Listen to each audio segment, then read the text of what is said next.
Hi chess freaks. இன்னைக்கு நம்ம ரொம்பவே இன்ட்ரெஸ்டிங்கான இங்கிலாந்து கேம்பிட் ட்ராப்பை பற்றி தான் பார்க்க போகிறோம்.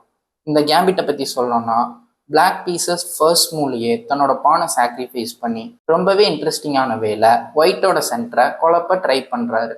வாங்க இந்த கேம்பிட்டை பற்றி இன்னும் டீட்டெயிலாக பார்த்து தெரிஞ்சுக்கலாம்.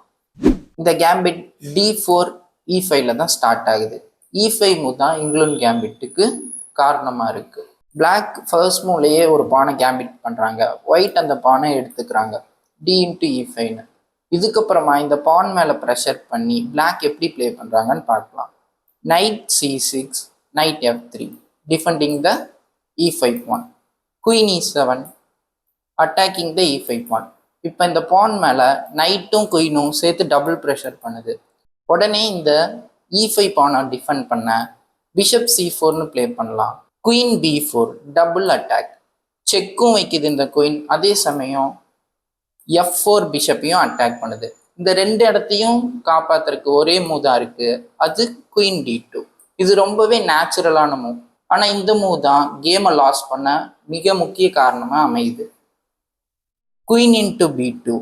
குயின் இன்டு B2க்கு அப்புறமா ரூக் ஹேங்கிங்ல இருக்கு. நீங்க நேச்சுரலான மூவ் இதுக்கப்புறம் பிளே பண்ணாலே ஈஸியா லாஸ் ஆயிடுவாங்க ஒயிட். அது எப்படின்னு பார்க்கலாம்.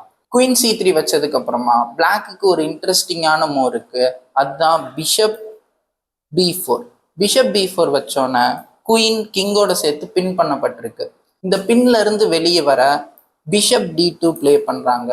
பிஷப் இன்டு C3 குயினை ஈஸியாவே வெட்டிடலாம். ஆனா இந்த ட்ராப் இதோட முடியல. பிஷப் இன்டு C3ன்னு பிளே பண்ணா குயின் C1 வச்சு செக்மேட் பண்ணிடலாம். இந்த இடத்துல பிஷப் இன்டு வெட்டாம நைட் இன்டு C3ன்னு கேப்சர் பண்ணா குயின் இன்டு A1. இப்போ நீங்க பீஸை கவுண்ட் பண்ணி பாருங்க. ஒயிட்டுக்கு ஒரு எக்ஸ்சேஞ்சும் அது மட்டும் இல்லாம குயினும் டவுனா இருப்பாங்க. இதை வச்சு நம்ம சொல்லிடலாம் ஒயிட் லாஸ் ஆக போறாங்கன்னு.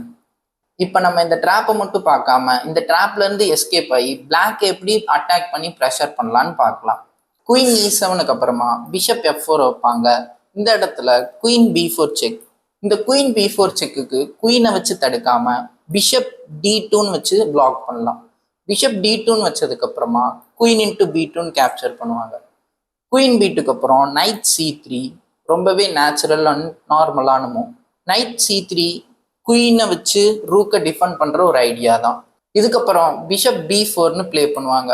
பிஷப் B4 இந்த நைட்டை ப்ரெஷர் பண்றது தான் idea. Bishop into night capture பண்ணதுக்கு அப்புறம் bishop into bishop, queen into bishop ஒரு பீஸை கெயின் பண்ணலான்னு ஐடியா பண்றாங்க பிளாக் பீசஸ். ஆனா இந்த இடத்துல ரூக் B1ன்னு இன்ட்ரெஸ்டிங்கான மூவ் இருக்கு. Rook B1, queen A3, queen A3க்கு அப்புறமா நைட் D5, நைட் D5க்கு அப்புறம் bishop into bishop, queen into A2, rook D1.